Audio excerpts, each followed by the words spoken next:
Hi friends, அஸ்ஸலாமு அலைக்கும். எல்லோரும் எப்படி இருக்கீங்க? நல்லா இருக்கீங்களா? இப்போ நீங்கள் பார்க்க போகிற வீடியோ வந்து நாட்டுக்கோழி குழம்பு.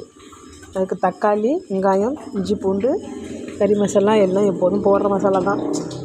அதனால் அதை பற்றி பேச விரும்பலை. நாட்டுக்கோழி வந்து நல்லா சூப்பர் கோழியாக அல்லா கொடுத்துருக்கான்னு தான் சொல்லணும். கறி வந்து உங்களுக்கு வந்து கருப்பு நிறத்தில் இருந்துச்சுன்னா தான் அது வந்து நாட்டுக்கோழியாக. கறி வெள்ளை கலரில் இருந்துச்சுனாக்கா அது வந்து நாட்டுக்கோழி கிடையாதுன்னு சொல்கிறாங்க. நாங்கள் வந்து வீட்டில் வளர்க்குறவங்கள்ட்ட போய் வாங்கிட்டு வந்தோம் நாட்டுக்கோழி. அதில் வந்து நல்லெண்ணெய் ஊற்றி சமைச்சாக்கா உங்களுக்கு கொஞ்சம் சூடு தனியன் அப்படின்ட்டு சொன்னாங்க.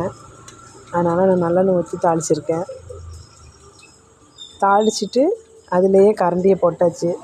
ஏன்னா முத்தின கோழின்னு சொல்கிறதுனால அது வேவுதோ வேவலையோன்னு கொஞ்சம் டவுட்டாக இருந்ததுனால கரண்டியை போட்டு வேக வச்சுருவோன்னு சொல்லிட்டு கரண்டியே போட்டு வேக வச்சிட்டேன். எப்போதும் போடுற மசாலா தான். இஞ்சி பூண்டு தக்காளி வெங்காயம் கறி மசாலா. இஞ்சி பூண்டு வந்து கொஞ்சம் கூடவா போடணும். ஏன்னா நாட்டுக்கோழிங்கிறதுனால கொஞ்சம் இஞ்சி பூண்டு அதிகமாக போடணும். ட்ரை பண்ணி பாருங்கள். நீங்களும் நாட்டுக்கோழி சமைச்சு சாப்பிட்டு பாருங்கள். பாய்.